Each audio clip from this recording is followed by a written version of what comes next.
உமது விலை மதிப்பில்லா இரத்தத்தினால் என்னை மீட்டருள்வாய்.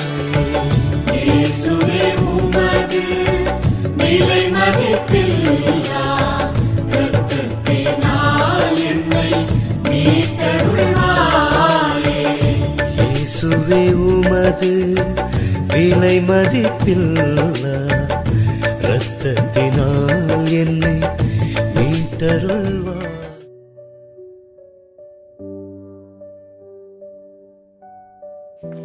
இயேசுவின் திருவுடல் திருரத்த வணக்க மாதம் 4ஆம் நாள். புறமத பிரபு மனந்திரும்பின புதுமை. தேவ நற்கருணையில் நடந்த புதுமையைக் கண்டு புறமதத்தவனான ஒரு பிரபு மனம் திரும்பின புதுமை.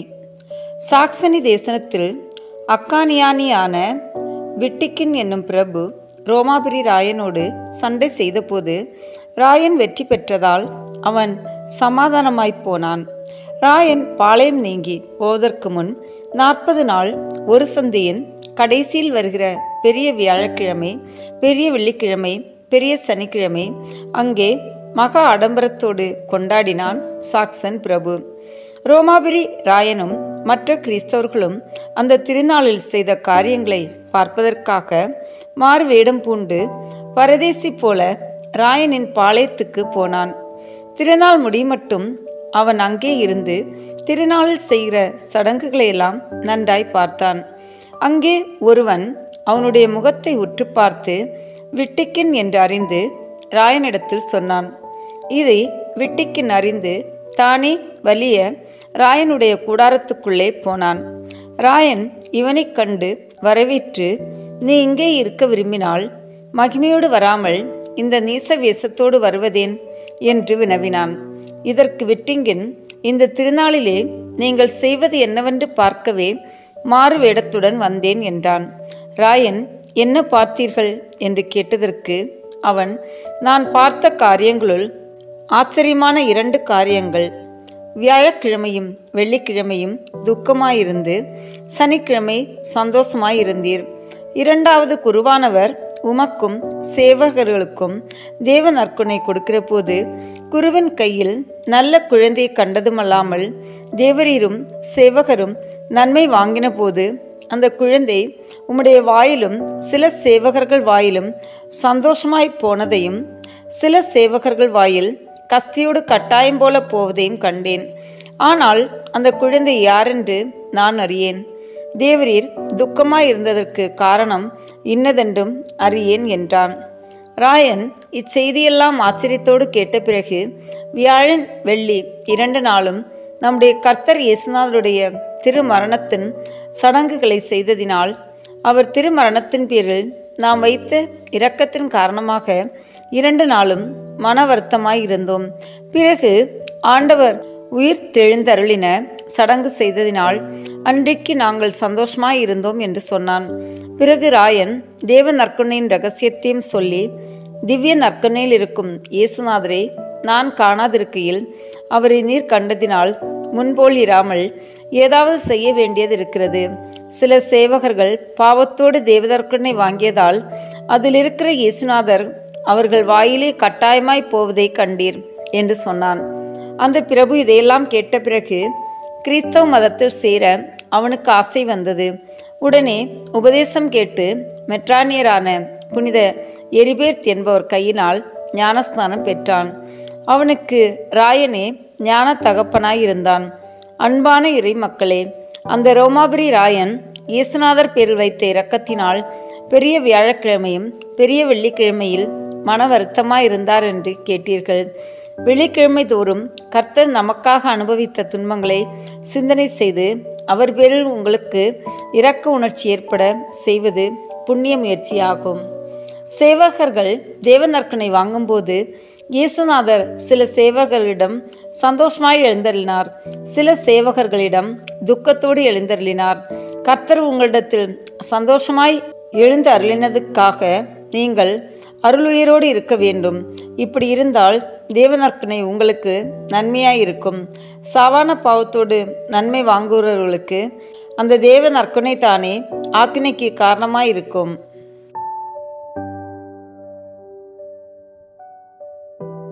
தந்தை, மகன், தூய ஆவியின் பெயராலே ஆமென். நம்பிக்கை அறிக்கை.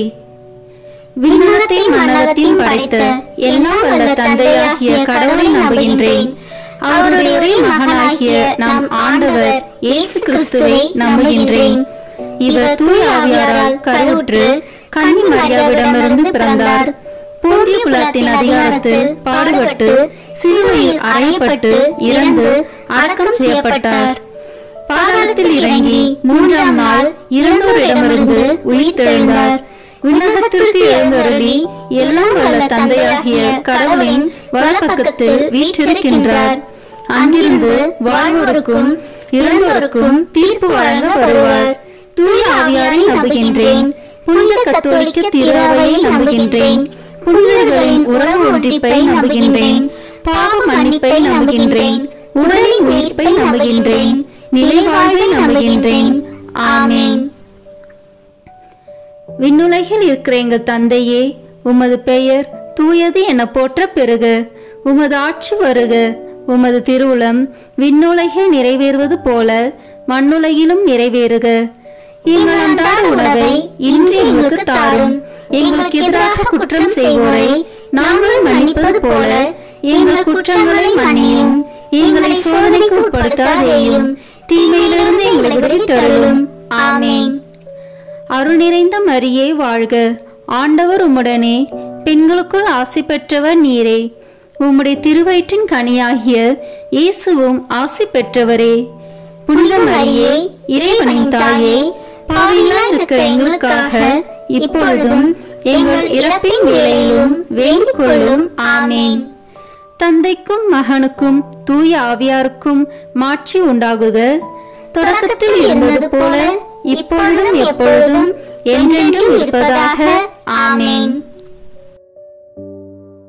இந்த முதலாம் தேவத ரகசியத்தில் தேவ நற்கருணையின் முன் அடையாளத்தை தியானிப்போம்.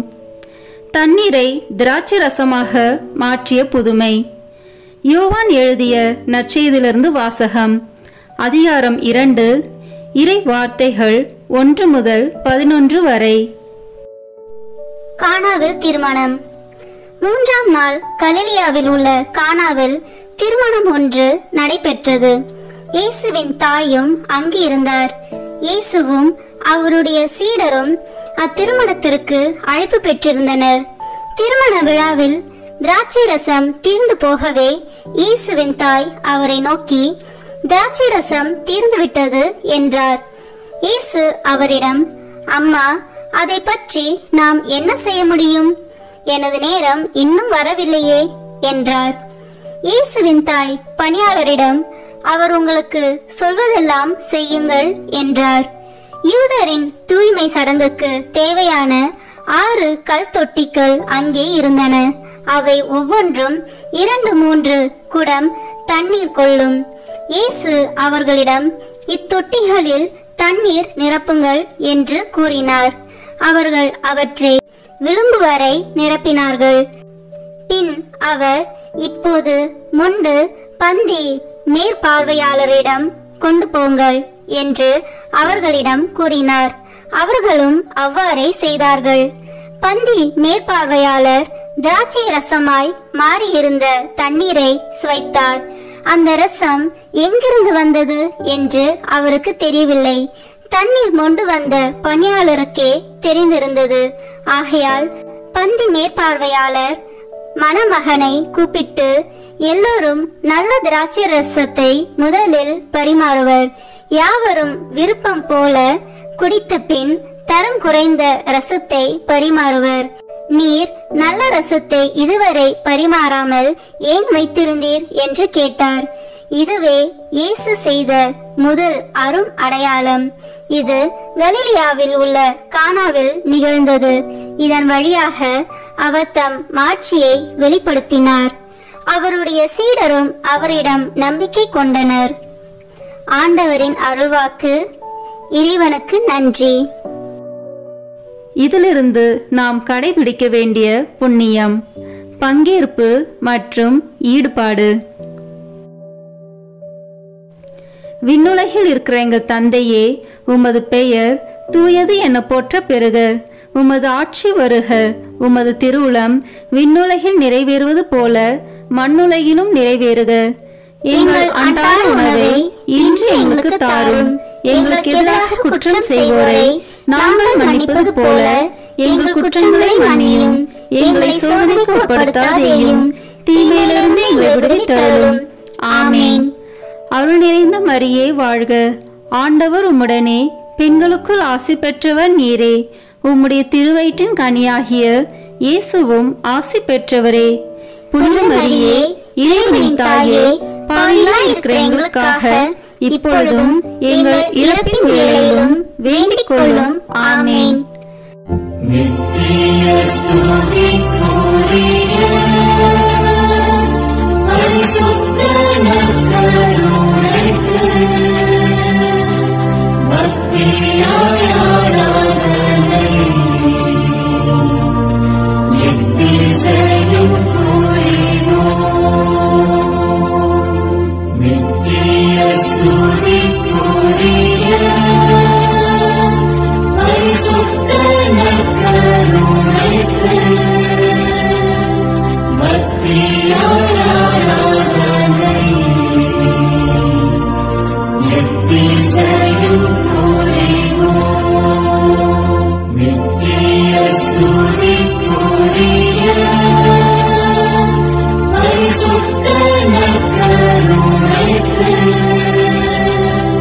பக்தியாய் ஆராதனை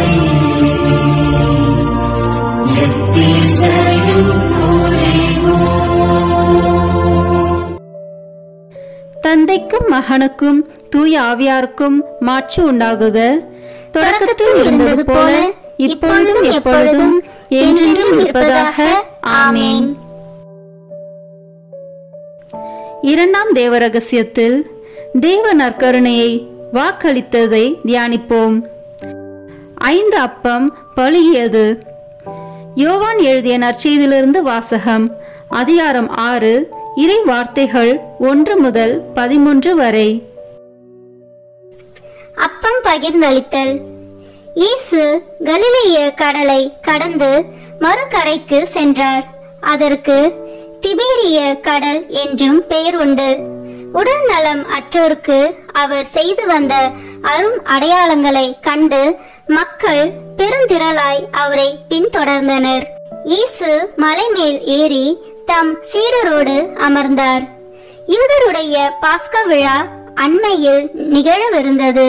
இயேசு நிமிர்ந்து பார்த்து மக்கள் பெருந்திரளாய் அவரிடம் வருவதைக் கண்டு, இவர்கள் உண்பதற்கு நாம் எங்கிருந்து அப்பம் வாங்கலாம் என்று பிலிப்பிடம் கேட்டார்.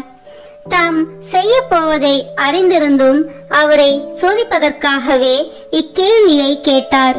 பிலிப்பு மறுமொழியாக, 200 தென்னாரியத்திற்கு அப்பம் வாங்கினாலும் ஆளுக்கு ஒரு சிறு துண்டும் கிடைக்காதே என்றார். அவருடைய சீடருள் ஒருவரும் சீமோன் பேதுருவின் சகோதரமான அந்திரேயா, இங்கே சிறுவன் ஒருவன் இருக்கிறான். அவனிடம் 5 வற்கோதுமை அப்பங்களும் 2 மீன்களும் உள்ளன. ஆனால் இத்தனை பேருக்கு இவை எப்படி போதும் என்றார். இயேசு, மக்களை அமரச் செய்யுங்கள் என்றார். அப்பகுதி முழுவதும் புல் தரையாய் இருந்தது. அமர்ந்திருந்த ஆண்களில் எண்ணிக்கை ஏறக்குறைய 5000. இயேசு அப்பங்களை எடுத்து கடவுளுக்கு நன்றி செலுத்தி அமர்ந்திருந்தோருக்கு கொடுத்தார். அவ்வாறே மீன்களையும் பகிர்ந்தளித்தார். அவர்களுக்கு வேண்டிய மட்டும் கிடைத்தது. அவர்கள் வயிறார உண்டபின், ஒன்றும் வீணாகாதபடி எஞ்சிய துண்டுகளை சேர்த்து வையுங்கள் என்று தம் சீடரிடம் கூறினார். மக்கள் உண்டபின் 5 வற்கோதுமை அப்பத்திலிருந்து எஞ்சிய துண்டுகளை சேர்த்து சீடர்கள் 12 கூடைகளில் நிரப்பினார்கள். ஆண்டவரின் அருள்வாக்கு. இறைவனுக்கு நன்றி. இதிலிருந்து நாம் கடைபிடிக்க வேண்டிய புண்ணியம் பகிர்வு. விண்ணுலகில் இருக்கிற எங்கள் தந்தையே, உமது பெயர் தூயது என போற்ற பெறுக. உமது ஆட்சி வருக. உமது திருவுளம் விண்ணுலகில் நிறைவேறுவது போல மண்ணுலகிலும் நிறைவேறுக. எங்கள் அன்றாட உணவை இன்று எங்களுக்கு தாரும். எங்களுக்கு எதிராக குற்றம் செய்வோரை நாங்கள் மன்னிப்பது போல எங்கள் குற்றங்களை மன்னியும். எங்களை சோதனைக்கு உட்படுத்தாதேயும், தீமையிலிருந்து எங்களை விடுவித்தருளும். ஆமேன். அருள் நிறைந்த மரியே வாழ்க, ஆண்டவர் உம்முடனே, பெண்களுக்குள் ஆசி பெற்றவர் நீரே. உம்முடைய திருவயிற்றின் கனியாகிய இயேசுவும் ஆசி பெற்றவரே. புனித மரியே, இறைவனின் தாயே, பாவிகளாய் இருக்கிற எங்களுக்காக இப்பொழுதும் எங்கள் இறப்பின் வேளையிலும் வேண்டிக் கொள்ளும். ஆமேன். நித்திய ஸ்துதிக்குரிய பரிசுத்த நற்கருணைக்கு பக்தியாய் ஆராதனை எத்திசையும் புரிவோம். நித்திய ஸ்துதிக்குரிய பரிசுத்த நற்கருணைக்கு பக்தியாய் ஆராதனை எத்திசையும் புரிவோம். நித்திய ஸ்துதிக்குரிய பரிசுத்த நற்கருணைக்கு பக்தியாய் ஆராதனை எத்திசையும் புரிவோம். தந்தைக்கும் மகனுக்கும் தூய ஆவியாருக்கும் மாட்சி உண்டாகுக.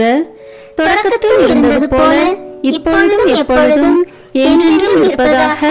ஆமேன். இந்த மூன்றாம் தேவ ரகசியத்தில் தேவ நற்கருணையை நிறுவியதை தியானிப்போம். கடைசி உணவு. மார்க்கு நற்செய்தியிலிருந்து வாசகம். அதிகாரம் 14, இறை வார்த்தைகள் 22 முதல் 25 வரை. ஆண்டவரின் திருவிருந்து. அவர்கள் உண்டு கொண்டிருந்த பொழுது அவர் அப்பத்தை எடுத்து கடவுளை போற்றி அதை பிட்டு அவர்களுக்கு கொடுத்து, இதை பெற்றுக்கொள்ளுங்கள், இது எனது உடல் என்றார். பின்பு அவர் கிண்ணத்தை எடுத்து கடவுளுக்கு நன்றி செலுத்தி அவர்களுக்கு கொடுத்தார். அனைவரும் அதிலிருந்து பருகினர். அப்பொழுது அவர் அவர்களிடம், இது எனது உடன்படிக்கையின் இரத்தம், பலருக்காக சிந்தப்படும் இரத்தம். இனிமேல் இறையாட்சி வரும் அந்நாளில்தான் நான் திராட்சை பழ ரசத்தை குடிப்பேன். அதுவரை ஒருபோதும் குடிக்க மாட்டேன் என உறுதியாக உங்களுக்கு சொல்கிறேன் என்றார். ஆண்டவரின் அருள்வாக்கு. இறைவனுக்கு நன்றி. இந்த வாசகத்திலிருந்து நாம் கடைபிடிக்க வேண்டிய புண்ணியம் சுய தியாகம். விண்ணுலகில் இருக்கிற எங்கள் தந்தையே, உமது பெயர் தூயது என போற்ற பெறுக. உமது ஆட்சி வருக. உமது திருவுளம் விண்ணுலகில் நிறைவேறுவது போல மண்ணுலகிலும் நிறைவேறுக. எங்கள் அன்றாட உணவை இன்று எங்களுக்கு தாரும். எங்களுக்கு எதிராக குற்றம் செய்வோரை நாங்கள் மன்னிப்பது போல எங்கள் குற்றங்களை மன்னியும். எங்களை சோதனைக்கு உட்படுத்தாதேயும், தீமையிலிருந்து எங்களை விடுவித்தருளும். ஆமேன். அருள் நிறைந்த மரியே வாழ்க, ஆண்டவர் உம்முடனே, பெண்களுக்குள் ஆசி பெற்றவர் நீரே. உம்முடைய திருவயிற்றின் கனியாகிய இயேசுவும் ஆசி பெற்றவரே. புனித மரியே, இறைவனின் தாயே, பாவிகளாய் இருக்கிற எங்களுக்காக இப்பொழுதும் எங்கள் இறப்பின் வேளையிலும் வேண்டிக் கொள்ளும். ஆமேன். நித்திய ஸ்துதிக்குரிய பரிசுத்த நற்கருணைக்கு பக்தியாய் ஆராதனை எத்திசையும் புரிவோம். நித்திய ஸ்துதிக்குரிய பரிசுத்த நற்கருணைக்கு பக்தியாய் ஆராதனை எத்திசையும் புரிவோம். நித்திய ஸ்துதிக்குரிய பரிசுத்த நற்கருணைக்கு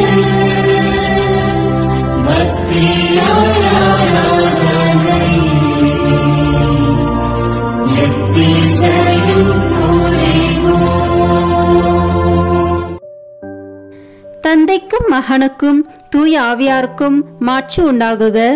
தொடக்கத்தில் இருந்தது போல இப்பொழுதும் எப்பொழுதும் என்றென்றும் இருப்பதாக. ஆமேன்.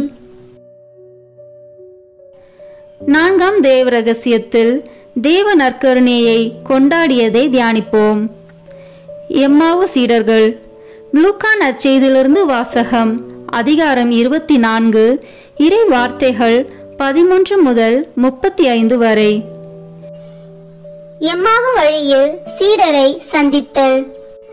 அதே நாளில் சீடர்களுள் இருவர் எருசலேமிலிருந்து ஏறத்தாழ 12 கிலோமீட்டர் தொலைவில் உள்ள ஓர் ஊருக்கு சென்று கொண்டிருந்தனர். அவ்வூரின் பெயர் எம்மாவு. அவர்கள் இந்நிகழ்ச்சிகள் அனைத்தையும் குறித்து ஒருவரோடு ஒருவர் உரையாடிக் கொண்டே சென்றார்கள். இப்படி அவர்கள் உரையாடிக் கொண்டும் வினவிக் கொண்டும் சென்ற போது இயேசு நெருங்கி வந்து அவர்களோடு நடந்து சென்றார்.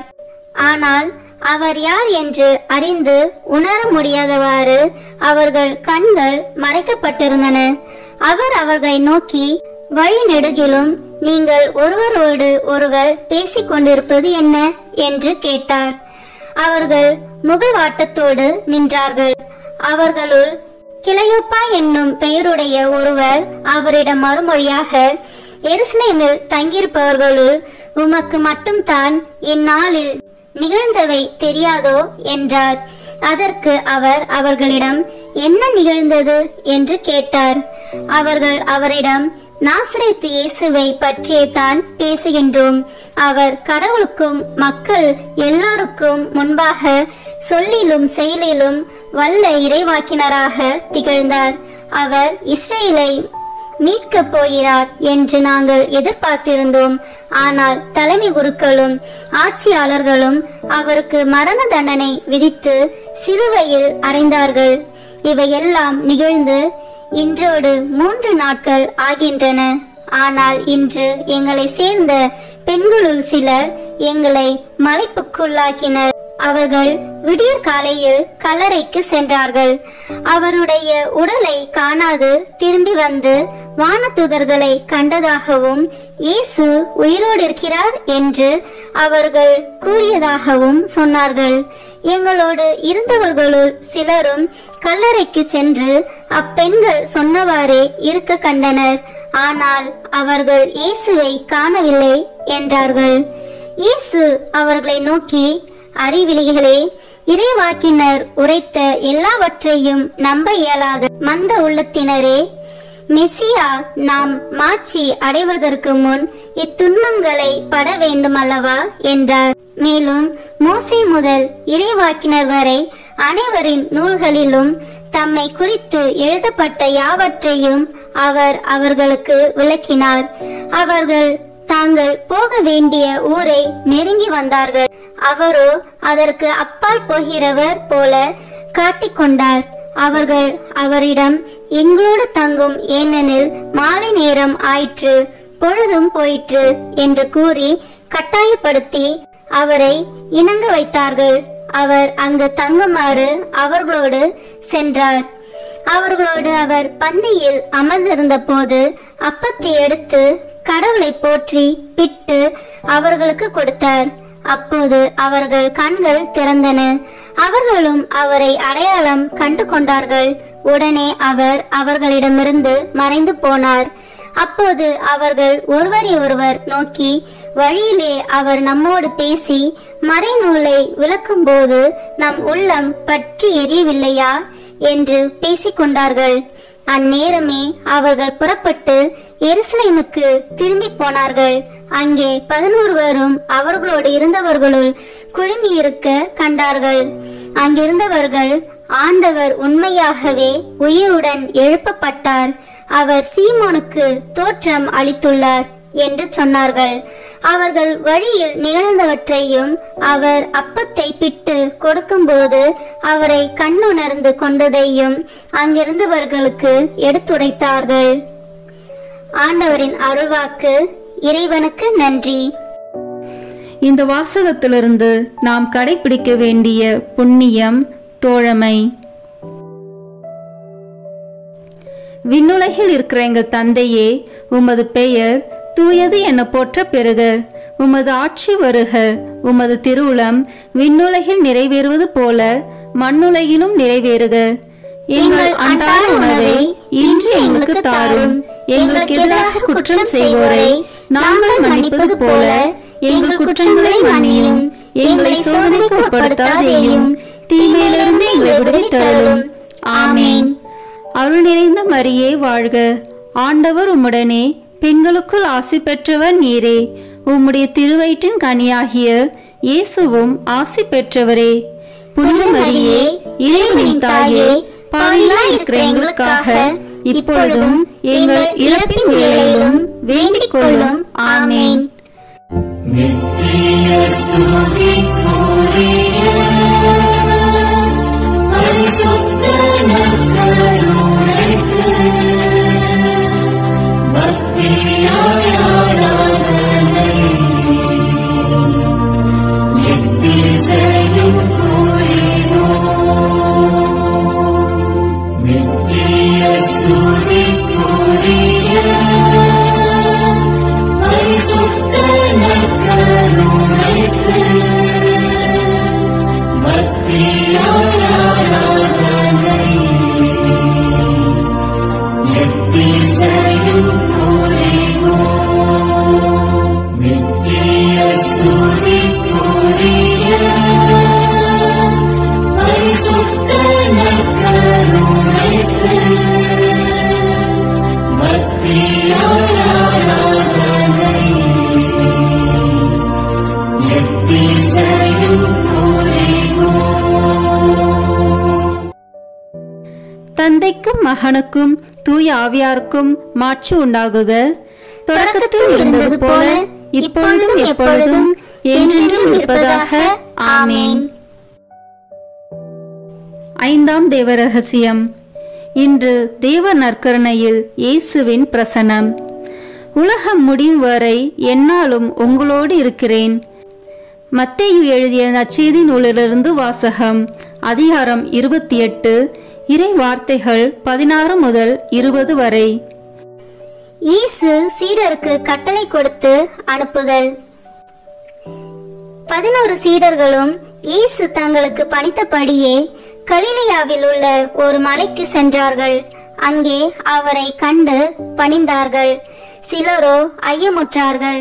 இயேசு அவர்களை அணுகி, விண்ணுலகிலும் மண்ணுலகிலும் அனைத்து அதிகாரமும் எனக்கு அருளப்பட்டிருக்கிறது. எனவே நீங்கள் போய் எல்லா மக்கள் இனத்தாரையும் சீடராக்குங்கள். தந்தை, மகன், தூய ஆவியார் பெயரால் திருமுழுக்கு கொடுங்கள். நான் உங்களுக்கு கட்டளையிட்ட யாவையும் அவர்களுக்கு கடைபிடிக்கும்படி கற்பியுங்கள். இதோ, உலக முடியும் வரை எந்நாளும் நான் உங்களுடன் இருக்கின்றேன் என்று கூறினார். ஆண்டவரின் அருள்வாக்கு. இறைவனுக்கு நன்றி. இதிலிருந்து நாம் கடைபிடிக்க வேண்டிய புண்ணியம் சேவை. விண்ணுலகில் இருக்கிற எங்கள் தந்தையே, உமது பெயர் தூயது என போற்ற பெறுக. உமது ஆட்சி வருக. உமது திருவுளம் விண்ணுலகில் நிறைவேறுவது போல மண்ணுலகிலும் நிறைவேறுக. எங்கள் அன்றாட உணவை இன்று எங்களுக்கு தாரும். எங்களுக்கு எதிராக குற்றம் செய்வோரை நாங்கள் மன்னிப்பது போல எங்கள் குற்றங்களை மன்னியும். எங்களை சோதனைக்கு உட்படுத்தாதேயும், தீமையிலிருந்து எங்களை விடுவித்தருளும். ஆமேன். அருள் நிறைந்த மரியே வாழ்க. ஆண்டவர் உம்முடனே, பெண்களுக்குள் ஆசி பெற்றவர் நீரே. உம்முடைய திருவயிற்றின் கனியாகிய இயேசுவும் ஆசி பெற்றவரே. புனித மரியே, இறைவனின் தாயே, பாவிகளாய் இருக்கிற எங்களுக்காக இப்பொழுதும் எங்கள் இறப்பின் வேளையிலும் வேண்டிக் கொள்ளும். ஆமேன். நித்திய ஸ்துதிக்குரிய பரிசுத்த நற்கருணைக்கு பக்தியாய் ஆராதனை எத்திசையும் புரிவோம். நித்திய ஸ்துதிக்குரிய பரிசுத்த நற்கருணைக்கு பக்தியாய் ஆராதனை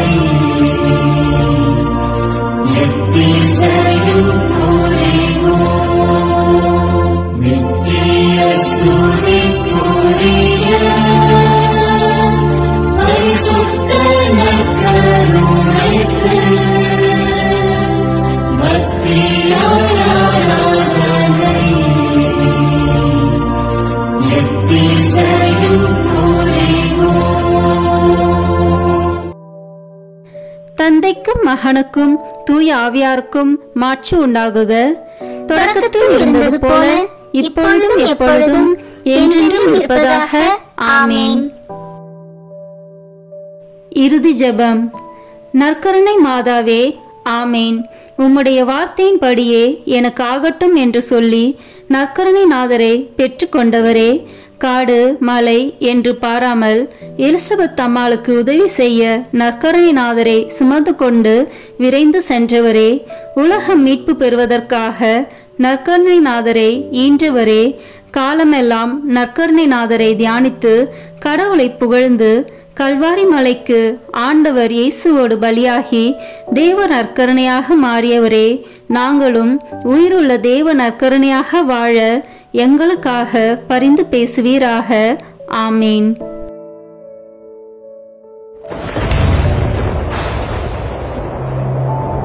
கல்வாரி மலையில்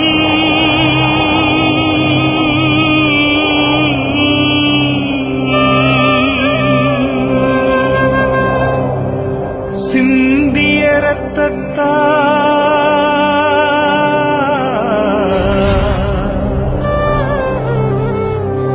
என்னை கழுவும் இயேசுவே, ஒரு துளி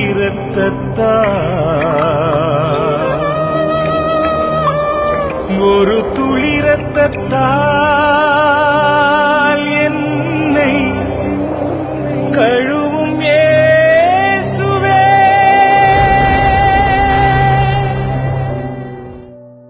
சிலுவையில் இயேசு சிந்தின இரத்தத்தால் சமாதானம் உண்டாகும். கொலோசியர் 1:20 இறைவார்த்தை. இப்போது நாம் இணைந்து இயேசுவின் திரு இரத்தத்தை நோக்கி நம்மை முழுவதும் ஒப்பு கொடுக்கும் ஜெபத்தை சொல்வோம். இயேசுவே, நீ சிலுவையில் சிந்திய வல்லமையான இரத்தம் கொண்டு என் உச்சந்தலையிலிருந்து உள்ளங்கால் வரை அபிஷேகம் செய்யும். இறை இயேசுவே, இப்போது என்னை தீமை, பாவம், சோதனை, தீயவனின் தாக்குதல்கள், சூனியங்கள், இருளின் பயம், மனித வார்த்தையின் பயம், நோய், சந்தேகம், கோபம் மற்றும் விருப்பப்படாத எல்லா நாசங்களிலிருந்தும் விடுதலை செய்யும். ஆபத்துக்கள், விபத்துகளிலிருந்து என்னை பாதுகாத்தருளும். இப்போது நான் உமது பரிசுத்த இரத்தத்தின் முழு பாதுகாப்பினை அடைந்துவிட்டேன் என்பதை நினைத்து நான் உம்மை துதிக்கிறேன். இயேசுவின் பரிசுத்த இரத்தமே, எம்மை காத்தருளும். இயேசுவின் தூய இரத்தமே, பரிசுத்த மனசாட்சியை தாரும். இயேசுவின் தூய இரத்தமே, வார்த்தையான தேவனே, எங்களை காத்தருளும்.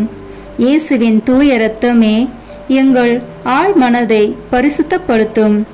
இயேசுவின் தூய இரத்தமே, மனதில் உள்ள கெட்ட சிந்தனைகளை தூய்மைப்படுத்தும். இயேசுவின் தூய இரத்தமே, அவிசுவாசியின் வார்த்தைகளை எடுத்து மாற்றும். இயேசுவின் தூய இரத்தமே, மனதில் உள்ள பய உணர்வுகளை கழுவும். இயேசுவின் தூய இரத்தமே, உடல் உறுப்பில் உள்ள காம உணர்ச்சிகளை கழுவும். இயேசுவின் தூய இரத்தமே, தலைமுறைகளில் உள்ள பாவ சாபங்களை கழுவும். இயேசுவின் தூய இரத்தமே, குற்ற உணர்வுகளை கழுவி மாற்றும். இயேசுவின் தூய இரத்தமே, நான் கருவறையில் உருவான நேரத்தில் உண்டான எல்லா எதிர் அனுபவங்களை கழுவி பரிசுத்தப்படுத்தும். ஆமீன். இயேசுவின் இரத்தத்தால் நம்மை கழுவும் ஜெபம். இயேசுவே, எங்களுக்காக கல்வாரியில் நீர் சிந்திய உம்முடைய விலையேற பெற்ற திரு இரத்தத்தினால் எங்கள் குடும்பத்தில் இருக்கின்ற ஒவ்வொருவரையும் கழுவும். எங்கள் வீடுகளில் இருக்கின்ற ஒவ்வொரு பொருட்களிலும் உம்முடைய இரத்த துளிகளை தெளித்து வையும். எங்கள் வீடுகளின் தரைகளிலும் சுவர்களிலும் கூரைகளிலும் உம்முடைய இரத்தத்தை தெளியும். எங்கள் வீடுகளை சுற்றிலும் நிலங்களின் எல்லைகளை சுற்றிலும் உம்முடைய இரத்தத்தை தெளித்து வைத்து உமது காவல் தூதர்களை எங்களுக்கு துணையாக நிறுத்தி வையும். எங்களுக்கு எதிராக செய்யப்படும் எந்த ஒரு காரியமாக இருந்தாலும் மாயதந்திர சக்திகள், சாத்தானின் ஏவுதல்கள், பில்லி சூனிய கட்டுக்கள் மற்றும் ஆபத்துக்கள், விபத்துக்கள், அவமானங்கள், நோய்கள், பிற தேவைகள் அனைத்திலும் எங்களை பாதுகாத்து வழிநடத்தும். நாங்கள் செல்லுகின்ற வழிகளில் எல்லாம், சென்றடைகின்ற ஒவ்வொரு இடங்களில் எல்லாம் உம்முடைய இரத்த துளிகளை தெளித்து வைத்து எங்களுக்கு முன்னும் பின்னும் வலமும் இடமும் உமது பிரசன்னத்தால் வழிநடத்தும். இதுவரை எங்களை பாதுகாத்து வந்த தேவன் இனிவரும் நாட்களிலும் எங்களை பாதுகாத்து வழிநடத்தும்படி ஜெபிக்கிறோம். இயேசுவின் பெயரால் ஆமேன். தந்தை, மகன், தூய ஆவியின் பெயராலே ஆமேன். இந்த வீடியோ உங்களுக்கு பிடிச்சிருக்குன்னா லைக், ஷேர், கமெண்ட் பண்ணுங்க. மறக்காம சப்ஸ்கிரைப் பட்டன் பிரஸ் பண்ணுங்க. தேங்க்யூ.